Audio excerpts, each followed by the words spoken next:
Welcome to Career Tools. This week, dealing with difficult bosses, chapter 3, and there's a lot of chapters. Bosses who are disorganized. Here we go. Folks, before we start, if you don't know, the Effective Manager Conference is about to come out on video, an entire multimedia course lasting a year, including email support for your rollout of the Trinity. Once it comes out, we'll let you know. We encourage you to take a look at it. You can learn everything you need to know about the Effective Manager Conference without actually attending at a much lower price. Hope you'll check it out. Okay, so we've talked about angry bosses. We've talked about bosses who can't make a decision, which are the two most popular things that people get frustrated about. Mm-hmm. But there's a lot of different kinds, and we got one that, what about somebody who's really disorganized, which of course drives the high C's crazy. Yeah, high C's and high D's, right? Because they want to get through the tasks, and the fact that you can't find the piece of paper that needs to be done drives me mad. The only thing worse than a disorganized boss is a disorganized boss who thinks it's endearing. Oh, yes. There's nothing, folks, there's nothing endearing about being disorganized. There's nothing. There's nothing about it that's endearing. When people act as if it's endearing, that is simply a defense mechanism to diffuse the potential anger and their own embarrassment that they're disorganized. Professionals are not disorganized. It's our job to be organized because organization is efficiency. Now, I'm not talking about neat as a pin necessarily, but I'm also suggesting that if you have 250 files stacked on your desk in a haphazard way and you, quote, know where everything is, you're not a professional. So what are we going to talk about, Wendy? Okay, so first of all, check her disk profile and yours. We've already just said C's and D's are driven nuts, and it's probably an I that's disorganized, but we won't generalize. S is two. S is two. And some D's actually as well, just because they're so busy, but okay. Keep yourself super organized. Yeah, that's the defense. Mm-hmm. Over-communicate. Be patient when repeating yourself. That'll kill you if you're not patient, right? It comes across as scolding. And finally, as we said with some of the other bosses, let it go. Be BOMO. Breathe in, breathe out, move on. Yeah, exactly. Okay, so disk profiles. Yeah, so a lot of the problems, often when we get questions to customer services and it says, my boss is doing this and it's driving me mad and I do this and he does that, and just us being not in the situation and being able to step back one step and say, okay, so you're an S and he's a D, or he's an I and you're a C. No wonder you're driving each other nuts. And it's amazing how many of the problems that we have just come down to a difference in style. And if you could only say, okay, he's not doing it on purpose, he is acting naturally, and I just have to accept that, and then do some things to work around that, how much better it gets. Yeah, I also say something else, though. The whole, he's not doing it on purpose. Yeah, he is doing it on purpose. He's doing what makes sense to him. Mm-hmm. And when people get really upset at somebody else's behavior, remember, their behavior is poking you with an umbrella, but you're getting upset all by yourself. And if you're tying yourself in knots about your boss's disorganization, the key phrase there is you are tying yourself in knots. If you're a highly detailed high C and you've got a high I boss who's not at all detailed, you know, she's coming across as flighty or dim-witted, he's coming across as all flash and no substance, there is a gulf between your styles, and you have an opportunity to change your mindset and your behavior about it. And if he or she is your boss, their style apparently works for them. Now, I know everybody always says, no, it was a mistake when they promoted her. Everybody admits it. Yeah, we hear that a lot from directs. But you got to be careful. He or she is your boss, right? Yeah, and it does work for her. Otherwise, somebody would be making her, demoting her, moving her, making her be fired. There's an awful lot of that happens in organizations when somebody isn't in the right place. Yeah, and let's be honest. We have a long history. If you listen to all our casts, I mean, go to the forums and ask somebody who's listened to 500 or 600 of these casts. They will tell you cannot change your boss. Don't bother. Don't try. Now, I'd like to live in a world, I really would, where I could change my boss. I would like that world very much. It doesn't exist. Horseman's ninth law, embrace reality, right? So this is simply saying you can't change your boss, so therefore, what can you do? We don't focus on what we can't do. We focus on the levers we have. And it may very well be for some of you, you go, well, okay, I learned what I need to know. I'm not going to be able to change my boss. I'm going to stop listening to this guy because I'm not going to change him, and I'm not willing to spend a half an hour or an hour doing what I need to do. I'll simply put that half hour to use somewhere else in a better way. I wouldn't have any problem with that, particularly. No. And often one of the things we do, particularly me, I'm a high deal, one of the things I do is... Oh, really? Is that right? Is look for the things that are driving me nuts and not see any of the benefits of somebody else's style. Yeah. You know, how well somebody gets on with customers, or how easily they get people to assist with their stuff, how they bring somebody together around an idea. They're all kind of I and S's things, which I don't appreciate when, you know, an I is just like, will you just do the task? Or an S is just being lovely to everybody. And I'm like, can we just do the work? So... Yeah. Folks, she's talking about me, by the way, but she and I will discuss that later. So, folks, check your disdain at the door. You know, that's key. Look for the strengths, understand the weaknesses, recognize that you have weaknesses too, and be careful about judging other people's weaknesses too harshly, because judging is probably not the most effective way to go through life. Okay, the second thing you said was keep yourself super organized. Super organized. So for some people this is easy, and for some it's not so easy. And again, the high Ds are like, why do I have to do her work?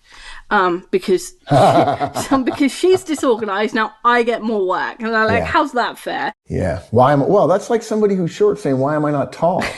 Or somebody who's tall saying, why am I so tall? I wish I were shorter. I mean, why am I having to do my boss's work?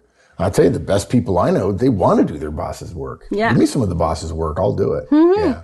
And you can be frustrated, or you can do something. It's like your choice. Yeah. And if you're frustrated and you're doing something, okay, then work on your emotional state and continue to work on mitigating the issue. So what are some of the things folks might do? Okay. So have a list of things you need to do, which you would have anyway, your task list, and a list of things your boss needs to do or has agreed to do, and the dates, so that you can give them just gentle reminders. I'll tell you, this is a huge one. I totally agree. And you've done that very well for me. If those of you who don't know, if you're just joining Career Tools, I'm Wendy's boss. Although she behaves sometimes as if that's not exactly so. I mean, keep two lists. Yeah. And what that means is, we don't mean sitting down at your desk and trying to remember it now. It means every time you're in a meeting with your boss or you get an email, you've got to capture deliverables that you and she or you and he have. Simple as that. So if you're in a meeting, you know, I think about, you know, I've often told people, I show people the way I take notes in one-on-ones. Not that I'm the best note taker in one-on-ones in the world, but I want to show people how I do it and how it might be different than theirs and they might learn from it. And one of the things I say is, if there's a deliverable on a page, I circle it with a cloud-like thing. I can't really describe it verbally very well. And when I look at a piece of paper, if it has a cloud drawn around something, I know that's a deliverable for me. Well, if I worked for a really disorganized boss, I'd figure out a way to have a note-taking device, a habit, such that when I did it and I looked on that page later, the metadata on the page would tell me, oh, my boss has deliverables there. And I would keep a list. I just think that's a genius way. And the way to keep your list current, obviously, is to note it the moment it happens rather than trying to remember it 2 or 3 days later. Yeah. And if your boss is doing one-on-ones, it's a great time to bring those things up. So like, oh, boss, I know this task. We were in this meeting and this task is due this week. Is there anything I can do to help you with it? Yeah. And look, this goes to the whole issue later about being patient, repeating yourself, right? You've got to do it with a tone of, hey, I'm just mentioning it. It's no big deal. Mm-hmm. But if the third week you're saying, look, you've been promising, all you're doing is poking yourself in the eye with your own finger. That's not smart. Mm-hmm. Okay, what else can we do? So bring 2 copies of every document to every meeting. So one for you and one for your boss. Even if you've sent it ahead of time, don't rely on him or her to have printed it out or have it at the top of their desk or just have it available. So you bring 2 copies, and if one of them isn't needed, if miraculously it is on the top of his desk, then that's fine. You haven't lost anything. Yeah. And if there wasn't, then you've mitigated that 5 minutes of hunting for it. Yeah. Good.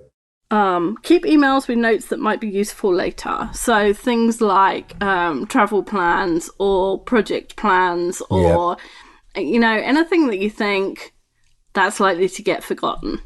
Yeah, if you're a technologist, Mike and I happen to like OmniFocus a great deal.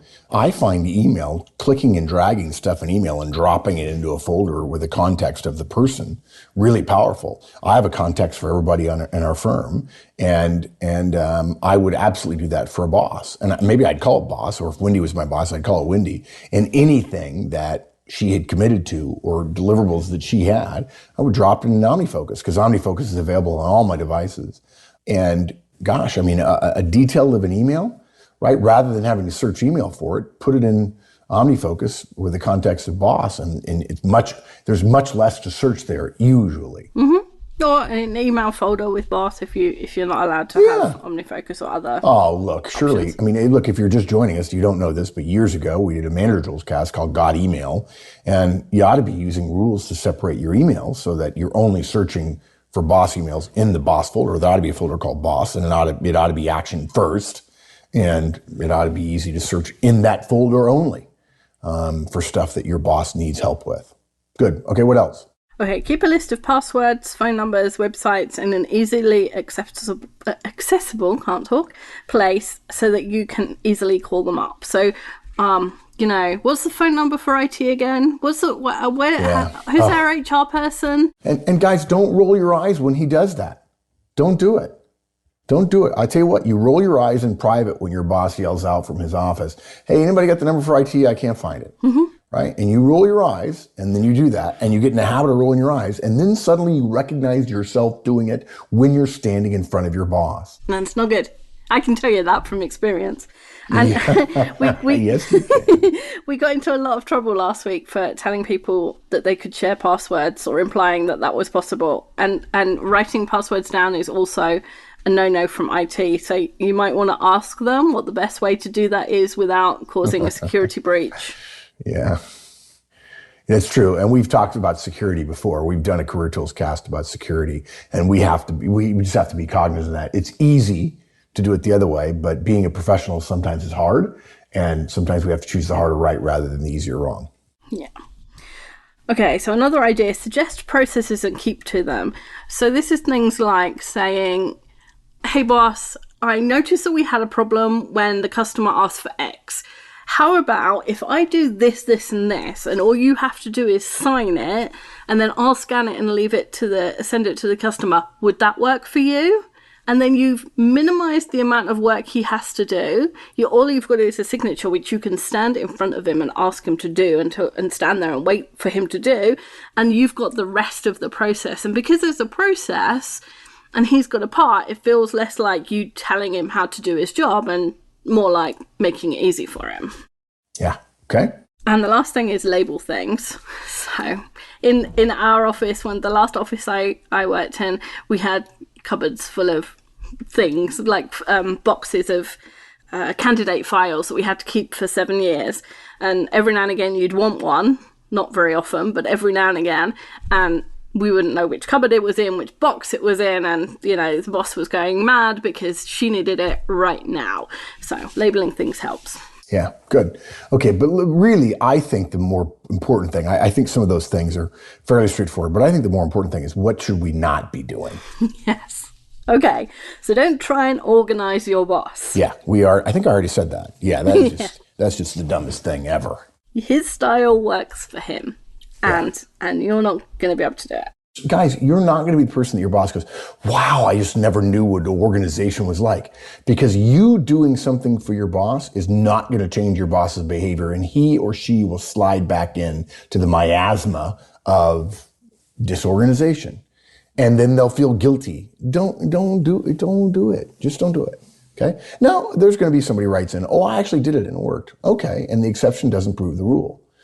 And an anecdote is not data, but we have too many stories of people trying to do it, and particularly from admins. And there are bosses who will allow an admin to muck up their stuff, because the admin has access to his or her stuff, and the admin uses the desk quite often. But if you're not an admin, we don't recommend it at all, period. And that goes to tidying up, right?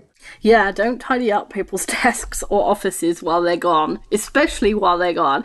And if the cleaner comes in and moves stuff and cleans the desk, then that's by the by. But if you deliberately go in there and reorganize all his files, and when he comes back from vacation, say, hey, it's all alphabetical, and he had a memory that worked better by dates, and he had it organized by date, you're dead meat. Yeah, exactly. And you don't talk about the fact that he or she is disorganized to other people either.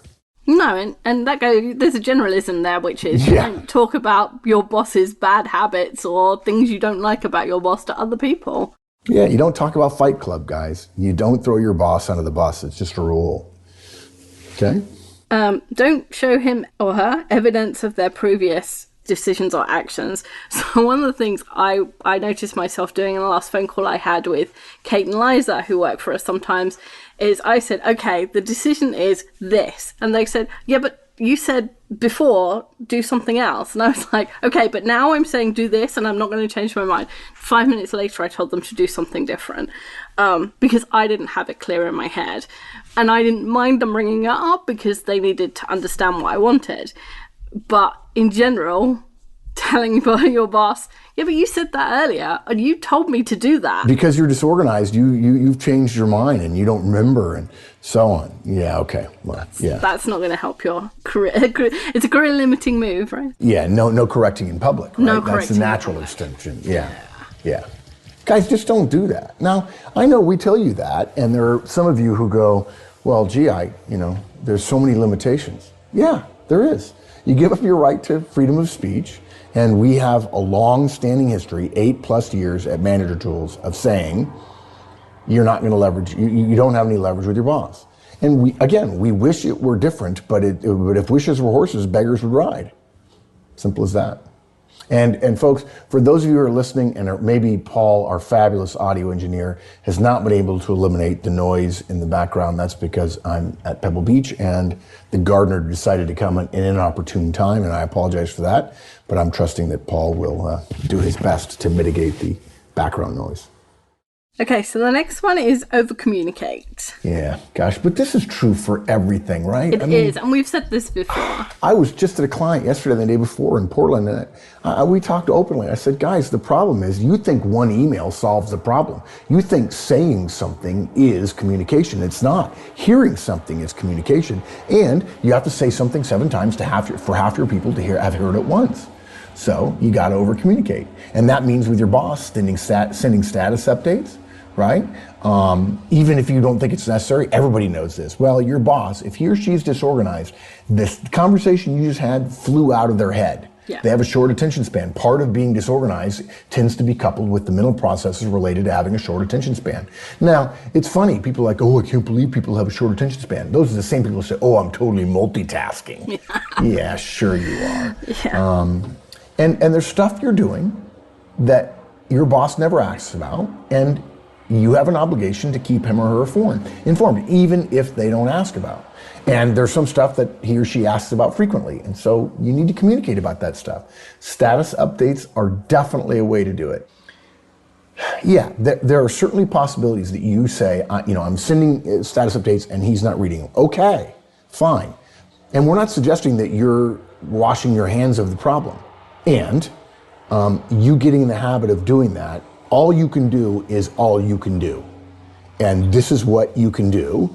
And we're not suggesting you're building a case to be able to say, I'm not at fault, but rather you're reducing the chances that your boss's disorganization combined with any natural habits that you have will cause there to be a drop through the cracks. That's all we're suggesting. We're not suggesting that you're going to solve the problem. You're not. This problem is going to go on forever as long as you work for a disorganized boss. And there's some disorganized bosses who are spot on fabulous. And this is an okay problem to have as long as you don't spin yourself up about it. And if you spin yourself up, it's your fault. Okay, and the last thing we got to talk about is not the last thing, but be patient when repeating yourself, right? When I was a young officer, I was not patient. I regret having done it. Yeah, and you might have to repeat yourself a lot with a disorganized boss because they probably don't keep notes. They probably keep it all in their head and probably think they can recall everything instantly and probably can't because most people can't. And the temptation is to sigh or to roll your eyes or to make a grimace or to do something when he asked for the third time for, what's the number for IT? And like you said earlier, you can do it on the phone, and yet your facial expression does come across on the phone, so don't think you're getting away with it. And if you get into the habit of it, you'll do it to their face, and then you'll be having a conversation about why you're rolling your eyes at me. Yeah, all bosses have weaknesses, just like all directs have weaknesses. If you keep yourself organized and you say a little prayer for the fact that your boss is disorganized, and you forgive people for their weaknesses, you recognize that people's strengths are what's important to the organization anyway, this could be a great lesson for you, and you'll never forget it. I had a disorganized boss once, and I learned that controlling my emotional state, and therefore my behaviors, my visible and audible behaviors, when dealing with someone whose natural tendencies I'm not comfortable with, is a powerful skill for the rest of my professional life. This can be a touchstone for the rest of your career. Like, I'm going to stay organized. It's not my boss's job to organize me. And if my boss is disorganized, that doesn't mean I have to be disorganized. And I'm going to stay organized. He's going to be disorganized, and I'm going to forgive him, and I'm going to learn how to be the master of my own emotional state and of my behaviors.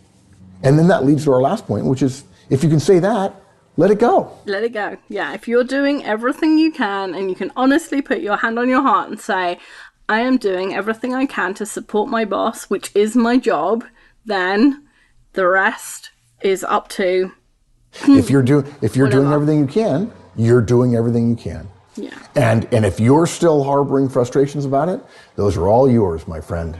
All yours. Your boss doesn't own those. Your boss is poking you with a disorganized umbrella, and you're getting spun up all by yourself. And that's affecting your ability to get your work done, which reflects on your boss, but is still ultimately your responsibility. And as we've said before, one of my laws, right, is the other way works just fine. There are people who are disorganized who have achieved and overachieved where you are. That tells you something about how important organization is. It's not that it's unimportant, but apparently it's not a black and white issue. No, because they never are. Shall I sum up? Yeah, please. Okay, so 1, check her disc profile and yours. 2, keep yourself super organized. 3, over-communicate. 4, be patient when repeating yourself. And 5, let it go. We almost ought to say be smart when repeating yourself. Yes. And being smart means showing a form of patience. Absolutely. Yeah. You've got to learn to turn down your emotional response, folks. You've got to look at the situation more coolly, find things you can do to help, and understand that there's a line that at some point you can do all you can, and then it's on your boss. And that doesn't mean you won't be tarred with a brush, and you've done the best you can. And then you breathe in, breathe out, move on. Okay. Thanks, Wendy. Bye, everyone. That's it, everybody. Hopefully this was helpful. We'll continue our series on difficult bosses periodically. Hope this one helped you. I wouldn't be a bit surprised if you have a disorganized boss. It's frustrating.